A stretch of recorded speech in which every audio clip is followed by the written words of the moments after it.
Vamos lá, meus irmãos, graça e paz. Amém. Todos, graça e paz. Graça e paz. Boa noite, meus irmãos. Começando mais uma aula, nossa quinta aula do módulo História dos Avivamentos. Já oramos, como é costume, e as nossas aulas são gravadas. Hoje a gente vai trabalhar bastante aqui sobre o slide número 6, que eu peguei lá no STBnet, com os pastores e professores daquela casa tão abençoada. E hoje a gente vai trabalhar bastante na história da Idade Média e os movimentos dissidentes. Então, hoje a aula vai ser muito interessante, vai ser muito boa, como todas as demais. Lembrando que estamos lendo esse livro como livro-texto da aula. Estamos indicando os outros materiais como acréscimo. Mas é isso aí, vamos lá, vamos trabalhar, que tem bastante coisa para a gente fazer. E agora, para começar essa aula, eu quero falar para os irmãos sobre, como eu disse, os movimentos dissidentes da Idade Média. Quero dar um destaque bem importante, principalmente para o movimento da pré-reforma, e falar um pouco também do reformador Lutero. Então, hoje, a gente vai começar agora, eu quero ler um texto, que é Malaquias 2, versículos 7 e 8, e a gente vai trabalhar bastante aqui em cima de todo o material. Estou bastante empolgado com esse assunto, com esse material, porque hoje nós estaremos resumindo praticamente 1.500 anos de história, porque da semana passada para hoje, nós trabalhamos principalmente durante até a quarta aula, mais voltado para a teologia do avivamento bíblico. Agora, propriamente dito, a gente vai entrar na história, que é na história mundial, principalmente na história eclesiástica, e não somente na história bíblica. Então, a gente vai estar mergulhando um pouco, vendo o que aconteceu, por que aconteceu, tentando compreender os nossos irmãos do passado, ou pelo menos aqueles grupos que são chamados grupos dissidentes, ou seja, grupos que pensam de forma contrária naqueles dias, depois da igreja institucionalizada. Por que eles agiram como agiram? Por que alguns se enveredaram para ser? O que aconteceu com os nossos irmãos? Então, vai ser bastante interessante o material de hoje, tá bom? Então, vamos lá, meus irmãos. Malaquias, capítulo de número 2, versículos de número 7 e 8. O irmão que quiser ler, pode ler para nós esse texto. Graças a Deus, pastor Gione. Tudo bem, pastor? Irmãos, elas passam. Malaquias, capítulo 2, versículos 7 e 8. Quem achou, pode ler para nós. Vou ler. Por favor. Porque os lábios do sacerdote guardarão a ciência, e da sua boca buscarão a lei, porque ele é o anjo do Senhor dos Exércitos. Mas vós vos desviaste do caminho, a muitos fizeste tropeçar na lei. Corrompeste o concerto de Levi, diz o Senhor dos Exércitos. Joia. Esse versículo é maravilhoso. O que Deus espera de nós, irmãos? Deus espera de nós que os nossos lábios estejam repletos do quê? Da palavra dele. E aqui pode ver que esse texto tão maravilhoso que Deus deu, né, ao profeta Malaquias, era uma chamada à consagração do povo de Deus, era uma chamada aos sacerdotes, e se os lábios dos sacerdotes têm a palavra de Deus, é porque, de fato, a boca fala daquilo que o coração está cheio. Então, o verdadeiro sacerdote, ele tem o conhecimento de Deus, ele tem esperança em instruir o povo de Deus, ele é mensageiro de Deus, mas quando um sacerdote, ou quando um povo de Deus perde esse significado de ser mensageiro da vontade de Deus, ele perde assim o sentido da sua vida. Isso nos faz lembrar aquilo que Jesus disse, que o sal sem sabor para nada serve, a não ser lançado fora e ser pisado pelos homens. Que Deus tenha misericórdia de nós para que a gente possa realmente jamais viver longe da palavra longe dessas verdades. Pelo contrário, que possamos ser sacerdotes e profetas como foi o profeta Malaquias. Tá bom? Deixo essa breve meditação aqui para os meus irmãos, porque hoje a gente vai estar dando essa mergulhada bem legal nesse período chamado dos dissidentes da história. Tudo bem, meus irmãos? Vamos lá, então. Maravilha. Vou compartilhar aqui com vocês o nosso slide. A chamada tá boa para vocês, meus irmãos? Joia? Tá sim. Ok. Maravilha. Lembrando, né, que agora nós estamos gravando por outra plataforma. Infelizmente, não fica igual à antiga. Confesso para vocês que eu sinto muita falta da antiga, porque eu tento reenquadrar aqui, mas sempre destaca a pessoa que está narrando. E eu gosto dessa cena aqui, que agora eu estou vendo, que são todos vocês. Né? Então, é uma pena. Já tentei mudar, mas vamos lá. O importante é que a qualidade melhorou. Então, que as nossas aulas possam ser úteis aqui. Deixa eu falar uma coisa para vocês, eu não sei se eu já mencionei, o irmão que está assistindo as nossas aulas lá do Japão. Falei para vocês ou não? Comentei, né? Então, ele está acompanhando, ele praticamente estava na metade do módulo de hermenêutica. Ele é um obreiro em uma igreja lá no Japão, e ele disse que estava usando material. E eu fiquei muito feliz e muito contente. Então, as nossas aulas são gravadas principalmente por isso, sabendo que os alunos do nosso seminário aqui, juntamente comigo, estão fazendo uma prestação de serviço para o reino de Deus, que é levar esse conhecimento para muitos outros que não estão tendo a oportunidade de estar aqui conosco. Ou seja, sabendo que um irmão, seja de onde for, conhecedor da língua portuguesa, ele vai poder assistir às nossas aulas, vai poder ver os nossos materiais, vai poder aprender com as perguntas dos irmãos, com o material que temos aqui. Então, que Deus possa nos usar para treinarmos obreiros aprovados, porque, como disse o Senhor, as searas estão brancas, e faltam ceifeiros, e que Deus possa nos ver como obreiros aprovados, que a cada dia a gente se prepare melhor para essa grande colheita. Amém, meus irmãos? Aqui, antes de entrarmos no slide, deixa eu falar uma coisa para vocês. O que vocês estão achando dessa matéria? Bom, Muito boa, pastor, muito boa. Teve um vídeo que eu assisti do Hernandes de Lopes, eu acho. Eu acho que foi.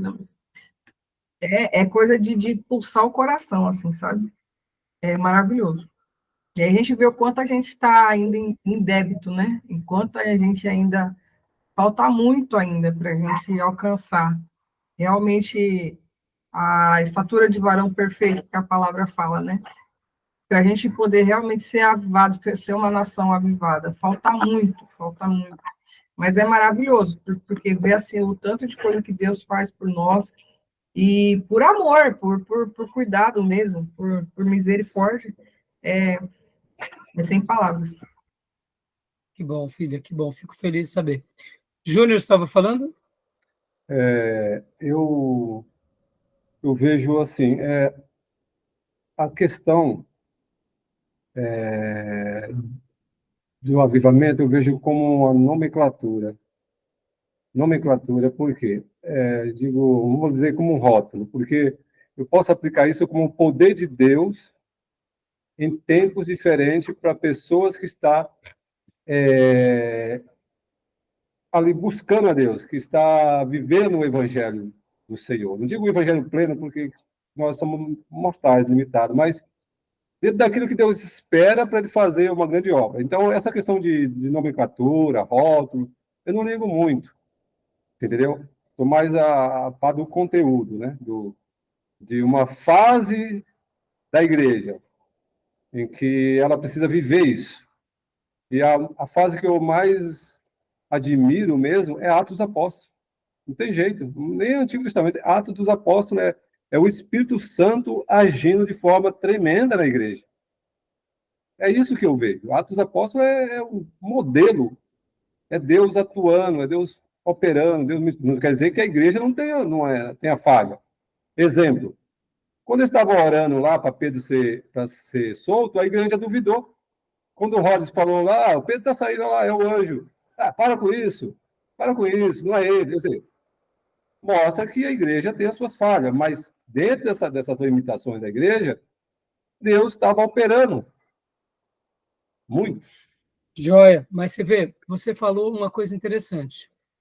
Já que você é da linha dos filósofos epicureus, né? Não estoicos, História. você é um estoico O Pico dentro da também. filosofia.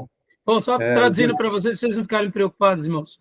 Os estoicos eram aqueles desapegados com as coisas. Então, Júnior, ele quer a essência, ele não quer ser apegado com as coisas. O básico já é o necessário, né, Júnior? Sim, sim. Bom, como filósofo estoico, como cristão piedoso. Ou seja, Ah, né? é. Mas assim, Esperamos, né? hã? Esperamos. Esperamos, é isso aí. Agora, por que eu achei interessante sua fala? Porque você citou a questão da nomenclatura, mas, no entanto, você foi para a essência, que é o quê? O retorno de uma igreja como a igreja apostólica, que é o que Isso. importa, que é o que mais precisamos. Dentro das nossas limitações, como a Maísa disse, a gente tem que conhecer e saber onde a gente está. Mas a matéria em si, ela é muito linda, como a Maísa afirmou, porque a gente começa a falar, meu Deus, me ajuda, né? Mexe comigo, Tem muita sacode a minha vida e me perdoa, né? Onde quer que eu esteja errando, né, Maísa? Isso. Porque tem Joia. muita Pastor, deturpação, né? Deturpação aí, achando que é avivamento, algum Sim, sim. não é. Sobre esse assunto, né? Por isso que a gente tem que estudar, né, Júnior, para que a gente tenha uma opinião crítica bem assertiva, opinião crítica bem construtiva, enxergando o que é movimento, o que não é movimento, mas ao mesmo tempo preparando nosso coração para aquilo que realmente importa. Então é isso aí, né? A gente tem que tentar separar, né, o joio do trigo, sabendo que não é nossa função, mas é a dos anjos, mas como avaliadores e aqueles que podem julgar as coisas no sentido de avaliar frutos, né? Não julgar como juiz, mas julgar no sentido de ceifeiros que colhem os frutos. Então a gente pode fazer isso e devemos fazer isso, para que a igreja não seja enganada pelos lobos, né? Joia. Gil, diga, Gil, o que você está achando da matéria? maravilhosa. Eu achei assim espetacular, mais no sentido de perceber os detalhes de que como se percebe um avivamento na igreja, né? Isso para mim tem sido maravilhoso. Não somente perceber, né? Mas também um fato que nos desperta, assim, desperta algo em nós, né? Um desejo maior, assim, de viver isso, né? Sim. Interessante que a gente vê algo aqui, algo acolá, estamos vendo os vídeos, e o que mais achei impressionante, assim, é que em todos os avivamentos, o Espírito Santo levou o povo a um arrependimento, né? Assim, em nossas orações, a gente sempre pede perdão pelos nossos pecados, mas eu tenho percebido que as minhas orações têm ficado muito mais fervorosas nesse sentido, por perceber isso, sabe? Que a gente precisa se arrepender mesmo de verdade. E não somente pelos nossos pecados, mas tomando o lugar daqueles que não têm consciência, pedindo perdão por esses pecados também. Isso para mim tem sido maravilhoso. Maravilhoso. Parabéns pelas palavras, né? Isso nos faz lembrar Neemias e Daniel, que pedia perdão pelo povo. Mas Daniel, ele tinha sido levado quando pequeno, possivelmente não teve nem tempo de se curvar a tanta coisa errada, mas ele se incluía com o povo, ele sabia que ele era fruto do meio, assim como Neemias também. Neemias, a gente percebe desde o começo que ele começa orando, jejuando, ele é consagradíssimo, corajoso, valente, mas também ele se coloca em virtude do povo, ele ora pelo povo, ele intercede pelo povo. Como você disse, não é que a gente vai ter o poder de perdoar, mas é nessa hora que a gente clama a Deus para que Deus perdoe esse povo, né? Então, realmente, essa matéria é maravilhosa. E conhecer sobre esses assuntos só nos faz ver o quanto que todo conhecimento nosso, se ele não for assim aliado a uma vida de fervor íntimo e pessoal, né, a gente está aqui apenas crescendo intelectualmente. Maravilha. Pastor Johnny, o que você tem achado, né, dessa matéria, pastor?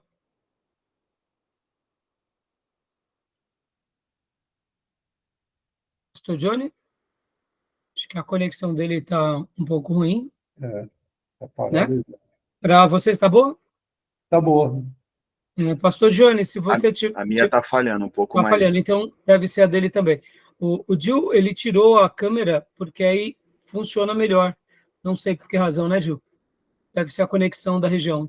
Exatamente. Fale um pouco mais, dá para ouvir o senhor. Pastor Johnny? Uma pergunta? Deixa eu só ver aqui, Pastor Johnny. Bom, não tem problema, pastor. O senhor estando aí, já fala, né? Não tem problema, eu acho que ele está com problema de conexão. Fala, Júnior, pode falar. Queria saber como que fica essa questão do renovo desse contexto, desse assunto. Renovo, tem a palavra renovo também, né? Espiritual. Sim, eu acredito que essa questão do renovo, Júnior, na minha concepção, ela nada mais é do que o avivamento pessoal, né? É a restauração pessoal do crente. Nós sentimos um renovo, nos sentimos revigorados, na semelhança de Davi, quando ele peca com Betseba, com Urias, comete tantos deslizes, e com Natã, ao renovo. Mas os frutos do Espírito Santo são marcantes na vida dele. Podem ver que todo filho de Deus que está indo para caminhos errantes, quando ele retorna, né, ou quando ele encontra, é um renovo. Jacó, por exemplo, era um sem vergonha. E aí ele tem o renovo dele, né? Ou seja, a quebra da ruptura daquela religião, daquela tradição. Lá no céu eu vou perguntar para Jacó, mas como você... por que você escolheu viver daquela forma? Me faz entender.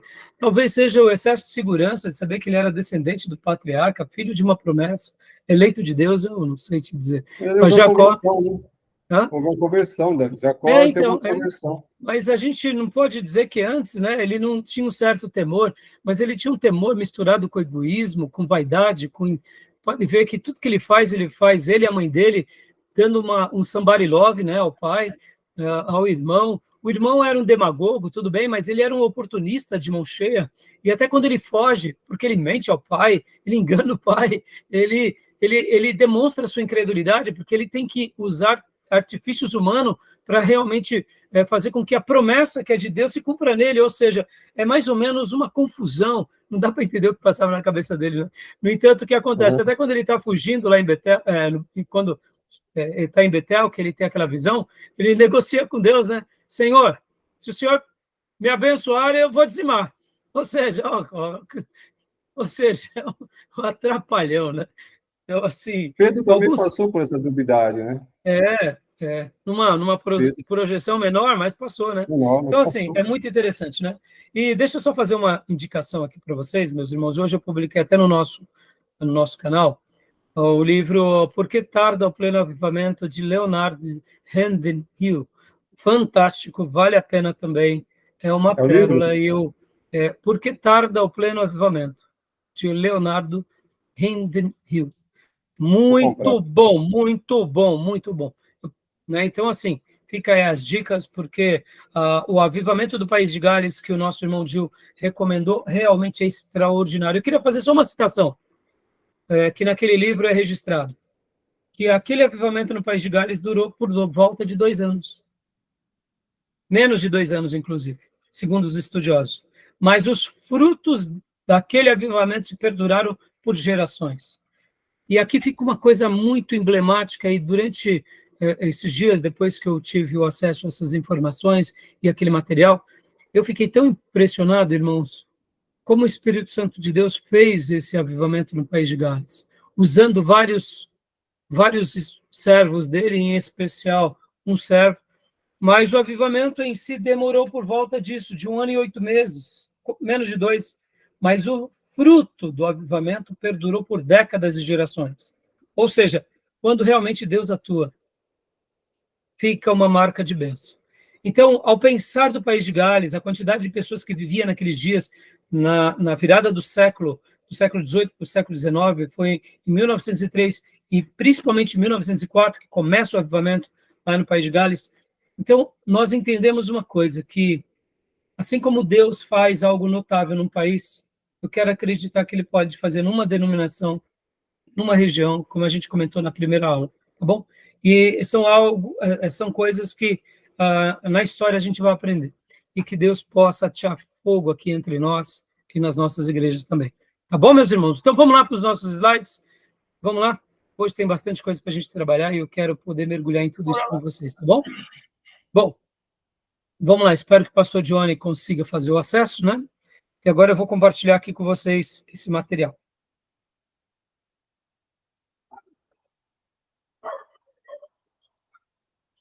Pode ler para nós, Júnior, por favor.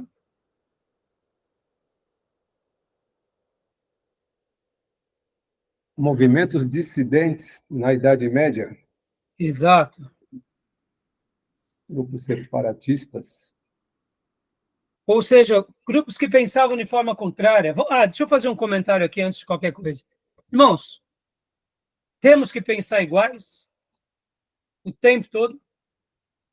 Não. Não, O povo de Deus vai pensar igual o tempo todo? Acho que não. só no que é fundamental.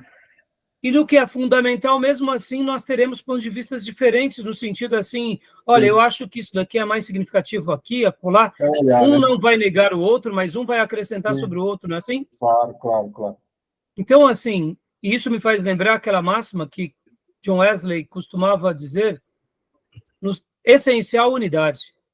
Sim. No não essencial, respeito. E todas as demais coisas, amor.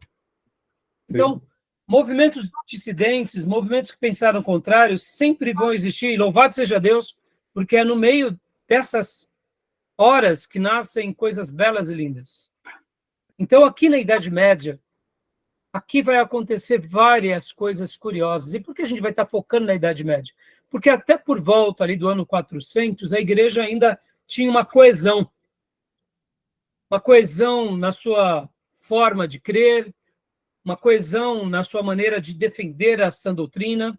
Quando surgiam pensamentos que iam na contramão, as igrejas se reuniam, lembrando que naqueles dias do passado havia pelo menos 5 grandes grupos, ou seja, até por volta do ano 500, eram 5 grandes patriarcas espalhados no mundo.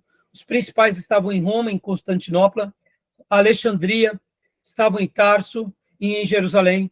Então, ou seja, esses grupos, eles se reuniam, esses grupos, eles debatiam, os pastores argumentavam quando surgiu a questão ariana, quando surgiram outras questões, e aí tinha os concílios, e depois, então, foi se consolidando que o catolicismo ele ficou entre Oriente e Ocidente, sendo que no Ocidente era Roma e no Oriente em Constantinopla. Então, o que acontece, irmãos?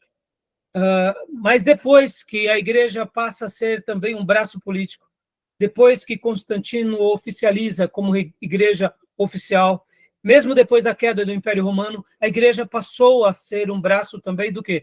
Um braço do povo, um braço do governante, ou seja, era onde o líder religioso levava esse povo ao governante.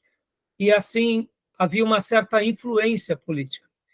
E aí o que acontece, vocês já conhecem a história, sabem que o catolicismo ele vai se consolidando com os seus novos dogmas, e qualquer um que pensasse contra, a gente vai aprender aqui na aula de hoje, eles tinham, assim, literalmente, as suas cabeças na guilhotina.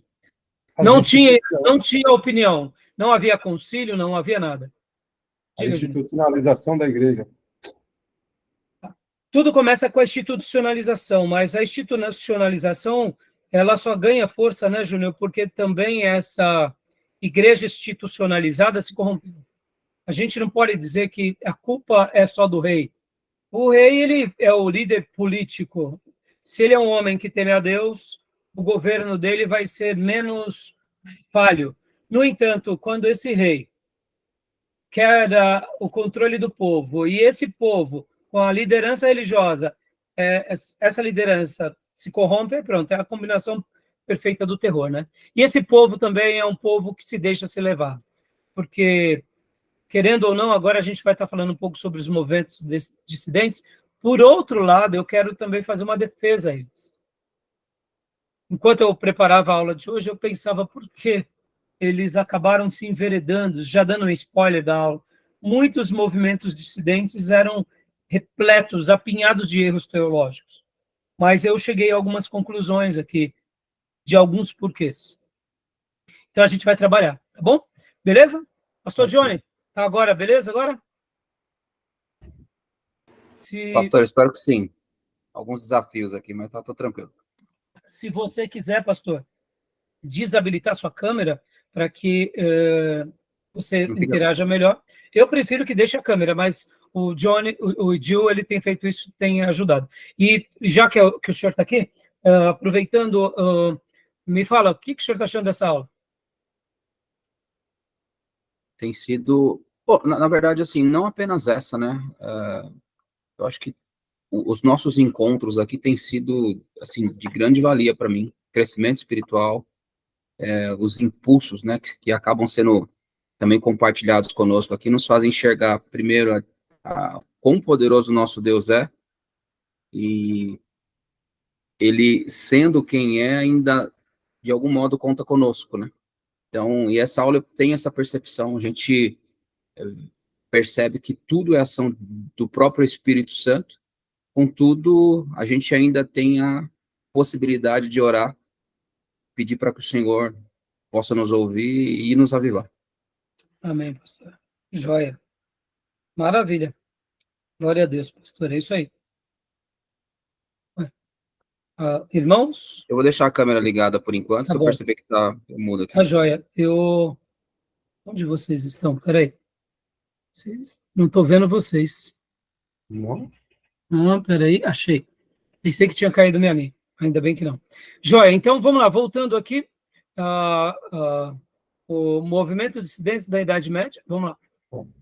Júlio está valendo, né? Então, continua para nós, por favor, Fio. Eu quero abrir um Sim, parênteses. você ia fazer uma pergunta. Um parênteses aqui só para falar para todos os irmãos que às vezes eu faço algumas intervenções aí, não é para querer colocar ninguém em xeque ou desprezar os irmãos, é somente forma colaborativa mesmo, de dúvida mesmo, que no momento a gente aparece e a gente precisa dissecar essas dúvidas para melhor a gente crescer, né, no conhecimento.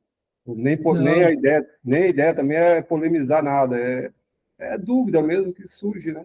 Sim, Júnior, fica tranquilo que nós não somos do grupo da Inquisição, e você não vai para a fogueira. Ô, Glória. Ô, Glória, só o fogo santo. Mas olha só, Júnior, você sabe, Júnior, que é um princípio, né, batista, liberdade de expressão, que tem que ser conservado, e como seminarista a gente precisa de realmente contra-argumentar, que nem você fez uma colocação muito oportuna, a questão da terminologia, né, irmãos? Talvez o Gil e o Johnny irão se lembrar que em aulas do passado eu dizia assim, irmãos, tem um monte de obreiros aí aprovadíssimos, que nunca fez teologia, que eles amam as escrituras, que eles mergulham nas escrituras, que eles têm experiências com Deus. Então, assim, nós estamos aqui, eu diria, tentando crescer, né, nos ombros desses grandes homens de Deus, mas jamais se sentindo melhores, pelo contrário, não é porque aprendemos algumas coisas, alguns conceitos, algumas terminologias, ou agora, que nem hoje essa aula, irmãos, não é querendo falar não, mas ela vai ser de sacudir, porque a gente olha para a história, nós como brasileiros, igreja brasileira, temos menos de 200 anos como igreja estabelecida, protestante atuante, como povo de Deus, assim, de maior expressão, temos um pouco mais de 100 anos, somos um bebê como igreja, então a gente vai estar olhando para a história do cristianismo nesses 2000 anos, a gente vai estar enxergando hoje como o diabo ele é o inimigo de Deus mesmo e ele milita contra a igreja para que essa igreja ela não seja transformadora na sociedade. E aí o que acontece, a gente vai ver o quanto as setas do mal e quanto o inimigo ele joga suas setas, e homens malignos, quando eles se inclinam para tudo isso que o diabo joga e eles vivem uma dissimulação no meio da igreja, o quanto o povo de Deus perde, o quanto a vitalidade da igreja perde, o reino perde. Então, hoje a gente vai olhar para tudo isso e vai dizer no fundo do coração, Senhor, nos ajuda. Nós sabemos que somos pó, mas estamos aqui. Faz como o Senhor fez no passado e vamos replicar a oração de Abacuque. Faz de novo, Senhor. Vamos fazer que nem nos dias de Elias, né? Senhor, derrama fogo do céu, e que nem era na igreja apostólica. Espírito Santo, reina entre nós, porque fazer teologia sem que a gente tenha esse ímpeto não serve de nada. Então, fica tranquilo, Júnior, que você não vai para a fogueira não, tá? Ô, Glória. Ô, Glória. Vamos lá. Beleza. Movimento dissidente, né? Ok. Isso. Paulicianos. Os paulicianos formavam um grupo gnóstico ativo no Império Romano desde o século VII. Se declaravam contra toda a hierarquia que exercia seu poder para combater a iluminação interior. Até o século XI, os paulicianos foram mortos pela Igreja Romana, assim como os maniqueus antes deles. Olha que interessante, irmãos. A gente não é a aula de história da igreja, então, por essa razão, a gente não vai gastar muito tempo explicando tudo, até também porque não sou da área da história da igreja. Vocês sabem, minhas cadeiras são mais cadeiras pastorais e algumas outras, como hermenêutica e homilética, teologia sistemática. No entanto, percebam que no século XI, eles morrem, assim como os maniqueus antes deles. Vamos imaginar que hoje nós nos tornássemos maioria na Igreja de Jesus, aqui no Brasil, e aí a gente matasse aí os comunistas, matasse aí os espíritas, matasse aí os católicos. Teria coerência isso? Seria isso cristianismo? Percebam, irmãos, aonde a igreja chega, por pior que sejam os grupos, ou por mais devassos que eles possam ser, a gente precisa respeitar, é óbvio, se eles não estão fazendo nada contra a ética e a moral humana, ou o governo no que se diz respeito às leis, temos que respeitá-los. Quando eu falo devasso, vamos pegar aqui religiões que praticam certos ritos estranhos, é claro que, sem tirar aqui, excetuando daqueles grupos que praticam maldade com o próximo, né? Mas assim, pensei, irmãos, como pode essa igreja, que era a igreja de Deus, matar? Hoje Entenderam? temos extremistas, né? Muçulmanos, extremista muçulmano, que não aceita no país deles outra religião, a não ser a religião islâmica. E eles atentam contra a vida de Qualquer um, né? qualquer um. E Até tem entre os deles. Até entre os deles. tem né? divisão entre eles. E eu aprendi com o professor Rock, que é aquele geopolítico que eu indico muito para vocês assistirem os programas dele, porque ele é uma pessoa muito, muito competente. Ele até faz um documentário sobre os terroristas e principalmente esses grupos radicais. E ele explica, né, que esses terroristas eles são novos na história mundial. É como se, por exemplo, antes dos kamikazes, por exemplo, não houvesse grupos assim. Ele até pontua que os exércitos antigos eles estavam prontos para morrer, mas eles não praticavam atos como foram os kamikazes e logo na sequência os próprios terroristas. Oi, Júnior? Kamikaze no Japão, né?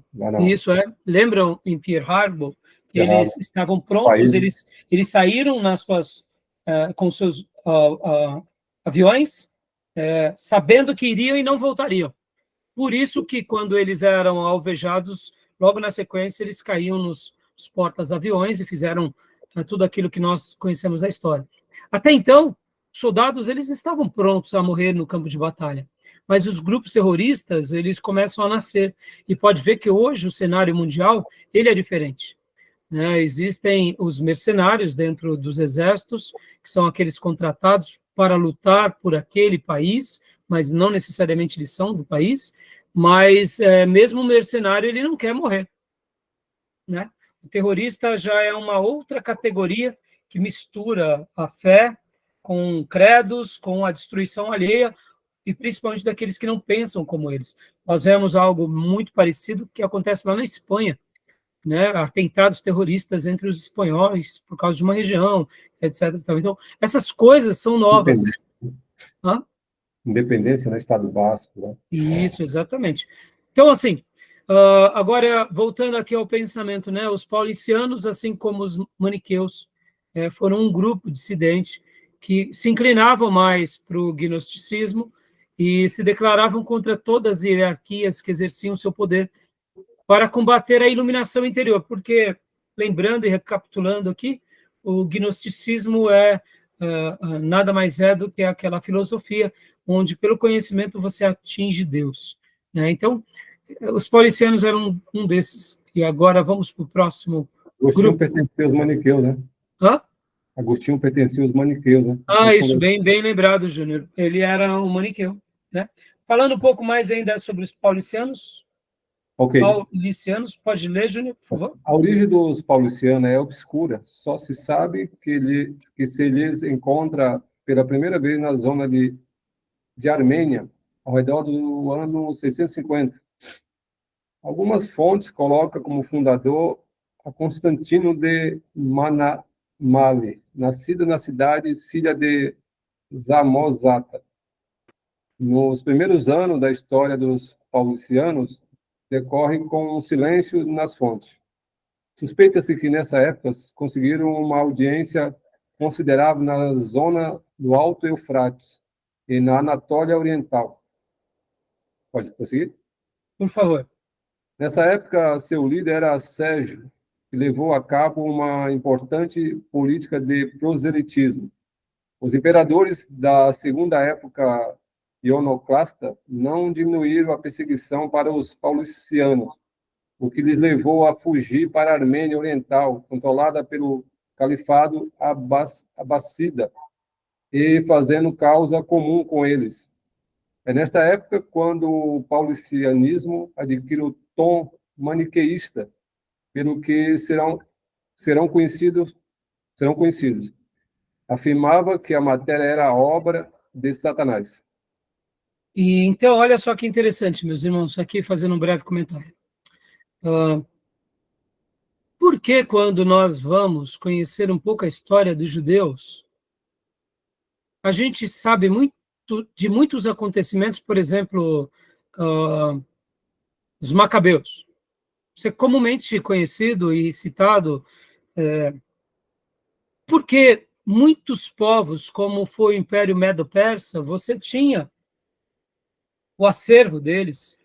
O acervo, por exemplo, do Império Grego, as bibliotecas que eles construíram e as universidades, porque um povo que muitas vezes tinha religiões que não era uma religião tão bem estabelecida quanto era o cristianismo, porque você tem que lembrar que o cristianismo ele nasce em cima do solo do judaísmo, ou seja, por que um império grego você tinha tanto acervo, de tanto conhecimento, de tantas culturas, de outros povos e até mesmo religiões, e como agora na Idade Média a gente quase não sabe de nada?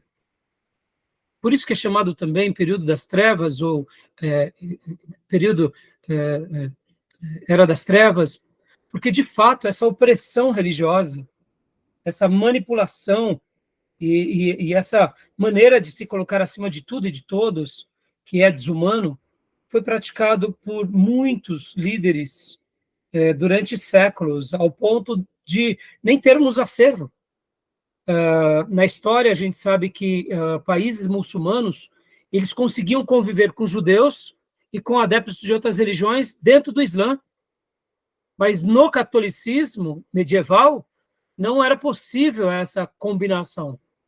Ou você era alguém que dominava sobre eles, ou nada.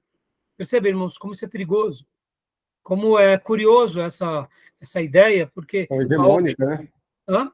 Uma questão hegemônica, né? Exato, uma questão hegemônica. E não só hegemônica, mas é uma questão até tirânica, né, Júnior? Em Sim. cima dos outros, porque você pode ver que os judeus, no Velho Testamento, eles conviviam em paz com as outras nações que não queriam a destruição deles. Essa ideia que o Deus de Israel mandava matar todo mundo, não. Pelo contrário, você não vê Deus mandando matar a Etiópia, a África, a Arábia Saudita, os habitantes das demais nações. Pelo contrário, Deus manda até os seus profetas, como Jonas, pregar para os ninivitas. O que Deus faz no Velho Testamento é usar os seus profetas para que eles tivessem uma mensagem de arrependimento às outras nações. Mas, perceba, o conhecimento, a cultura, a liberdade sempre foi algo que Deus deixou para o seu povo.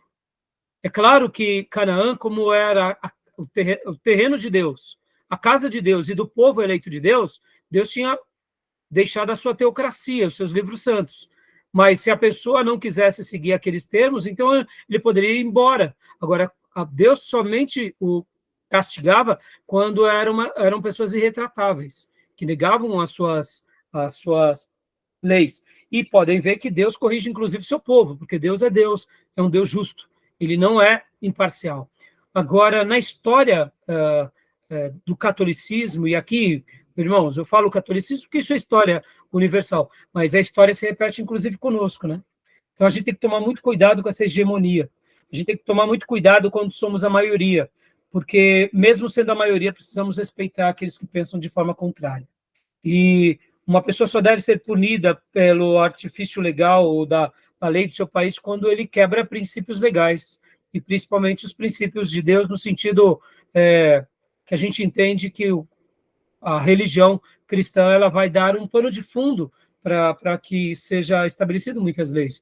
No entanto, mesmo que em algum momento a lei de um país, né, pense com certas liberdades, como acontece, a gente tem que saber caminhar com muita sabedoria, temos que falar contra aquilo que não concordamos, mas jamais praticar maldades, né? Então, eu quis fazer esse comentário porque é um período que a gente não tem quase informação, a gente ouve muito pouco. Aí, por essa razão também, que eles achavam o quê? Que tudo que era da matéria era do Satanás. Ora, se a gente não pode nem argumentar, e esse mundo que a gente vive é um mundo que é dominado por princípios em que era a nossa morte, fica mais fácil de imaginar que a matéria de fato é má. É óbvio que ele já tinha uma ideia gnóstica, o gnosticismo já faz essa ponte entre tudo que é matéria é do diabo, é do mundo, é do pecado, e tudo que não é da matéria, que é espírito, é de Deus, né? Então, só fazendo um comentário, tá bom? Alguma pergunta? Tranquilo? Aquela questão, né, da ignorância, quando a gente não conhece, a ignorância por falta de conhecimento. A gente tem uma tendência a rotular que é do diabo, que não presta, que é ruim. Isso aí. Né?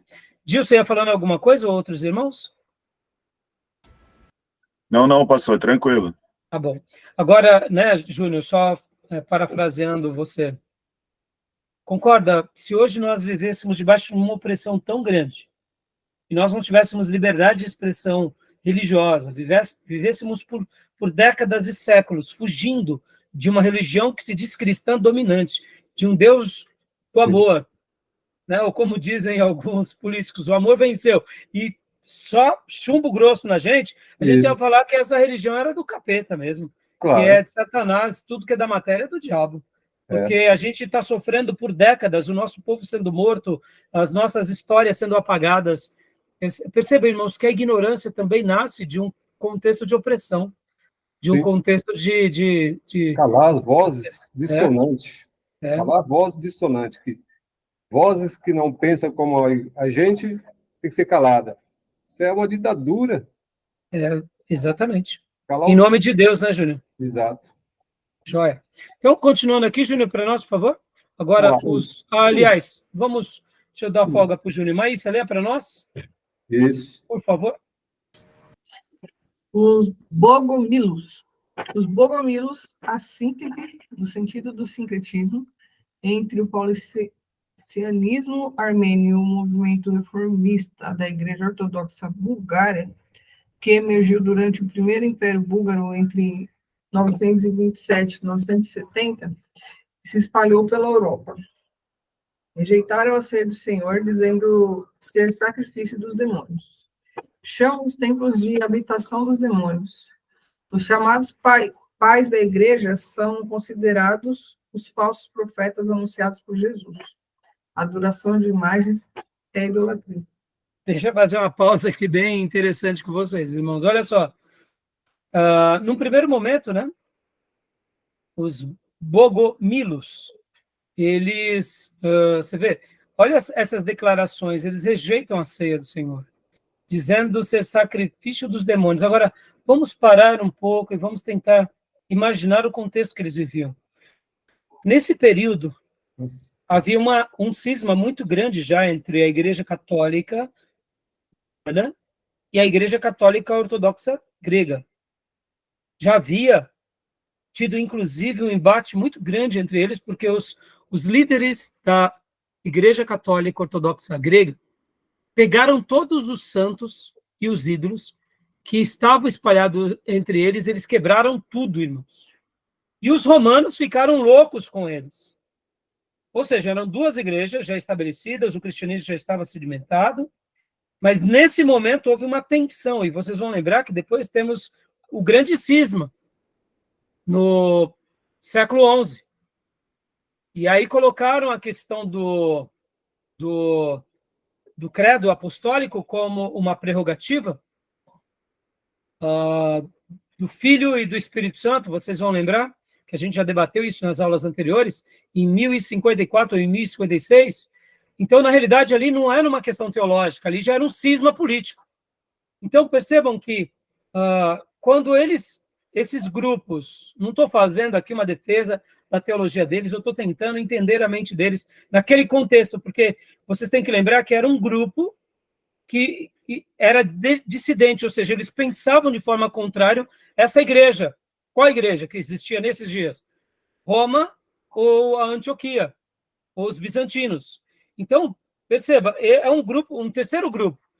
E dentro da Igreja Católica, indiferente de você ser grego, da ortodoxia grega ou romano, você tinha o quê? Você tinha a ceia, você tinha o sacramento da ceia, né? Podem ver que você tinha também a questão do templo, e essa questão dos templos, você tinha que adorar a Deus.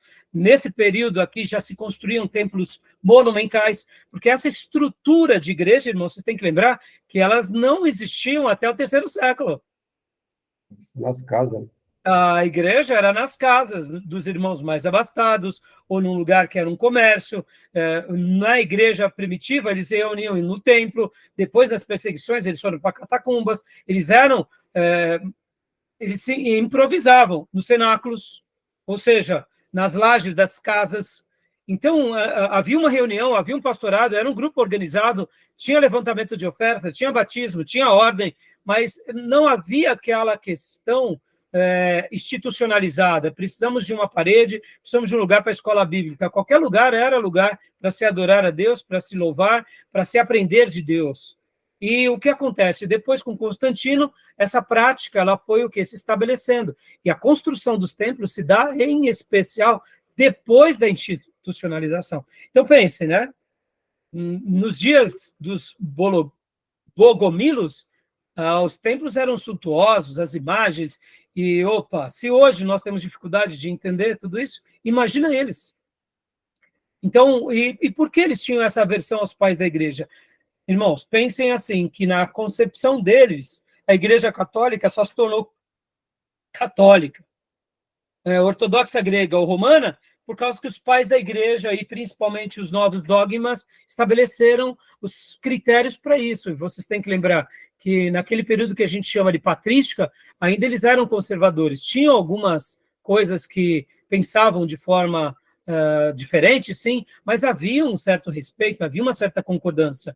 Depois do 5º século, que entra ali vários outros acréscimos e dogmas, como, por exemplo, a institucionalização de Maria como mãe de Deus e o culto a Maria, e depois no século 17, 18, ou melhor, 7, 8, como a adoração aos santos, a infalibilidade papal e tantos outros credos e dogmas que foram colocados pela igreja, aí sim. Então, eles olhavam para a patrística e para os pais da igreja como falsos profetas.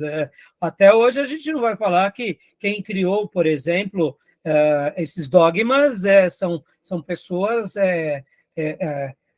piedosas. A gente tem um bom olhar para Agostinho, Policarpo, para Crisóstomo, porque a gente conhece a história, a gente sabe fazer os cortes. A história se passou, a gente consegue construir. Nós não estamos inseridos nesse período do ano 1000.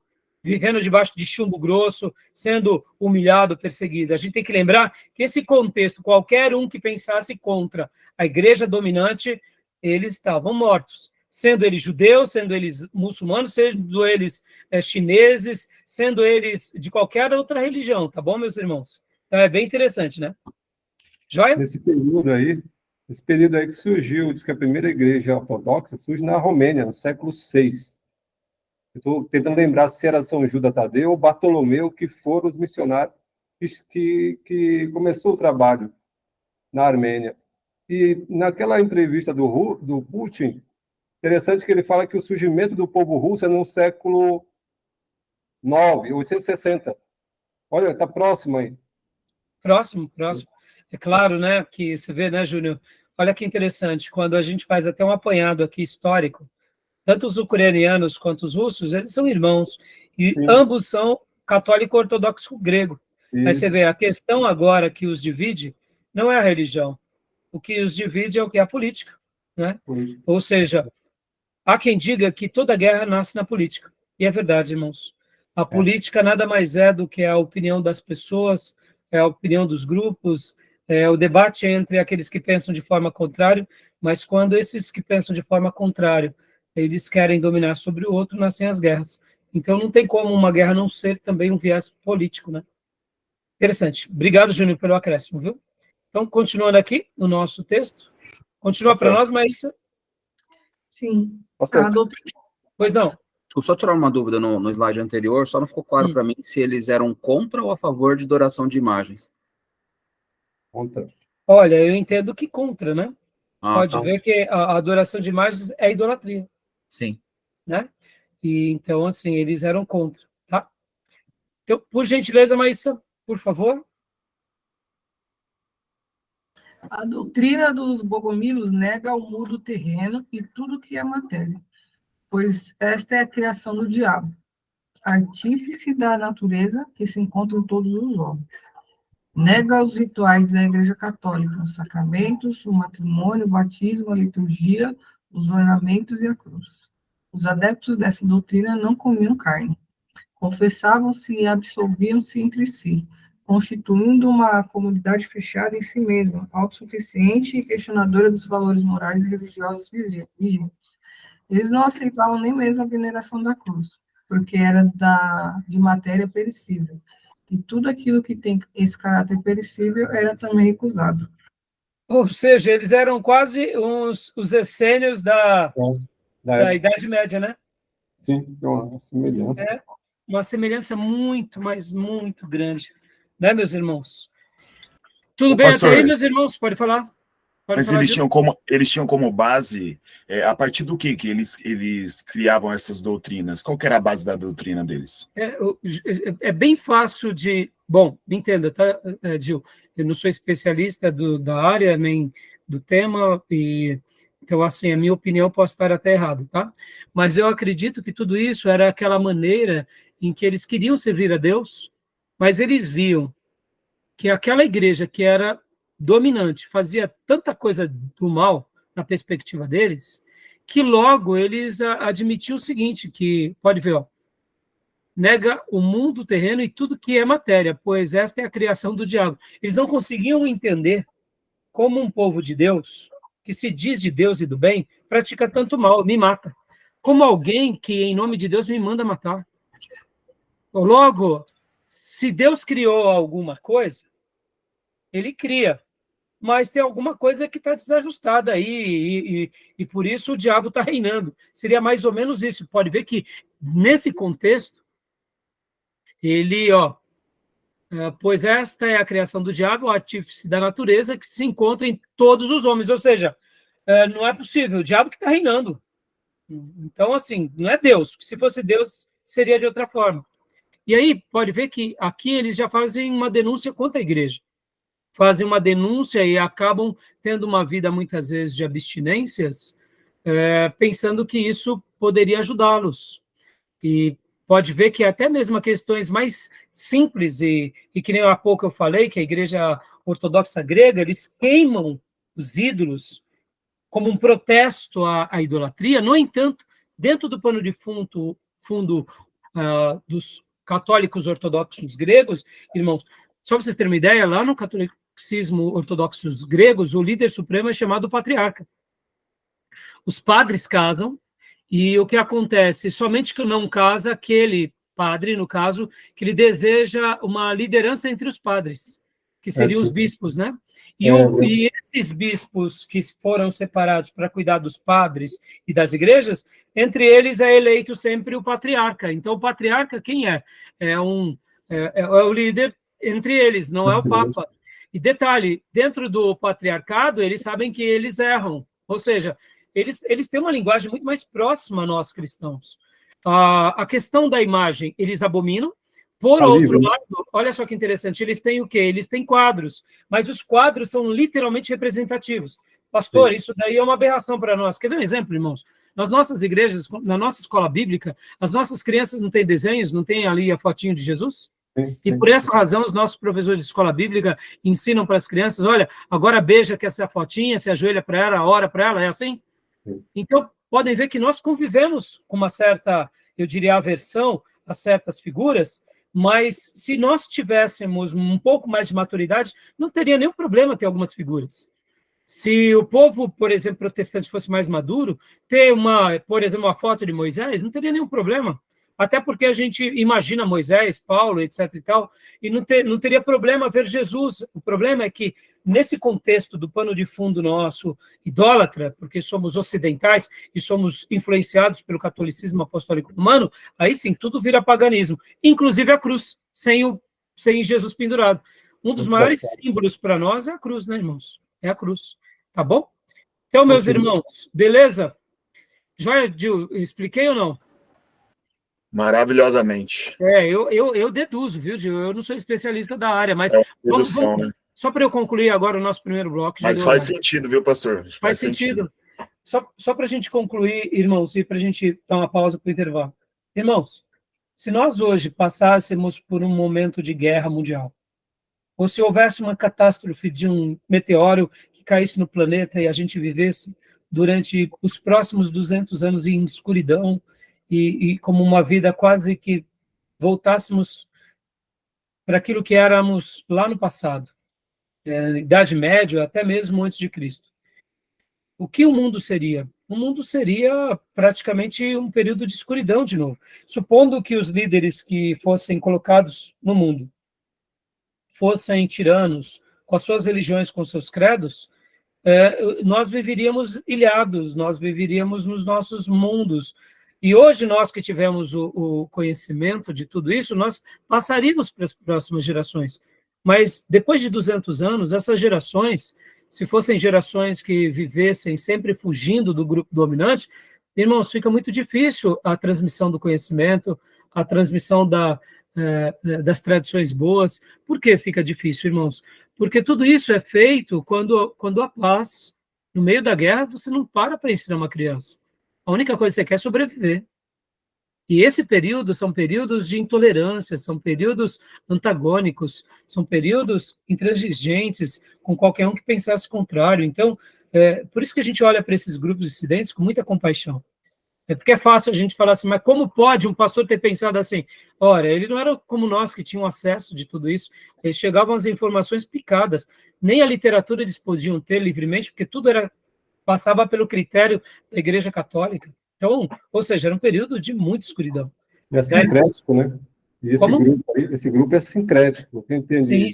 É sincrético, ele excluiu muita coisa da doutrina católica, absorveu algo da Igreja Apostólica, alguns pensamentos gnósticos, e desse sincretismo produziu essa gama de credo, de doutrina.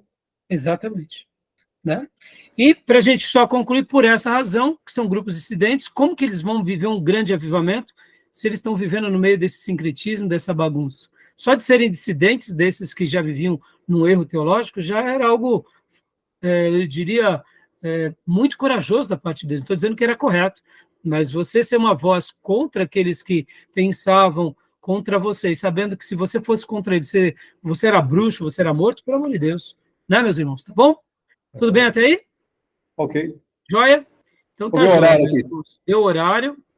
Então, Faltou vamos um lá. minuto. Vou parar a gravação Beleza. aqui e a gente vai ter o nosso intervalo e voltamos daqui a 5 minutos, tá bom?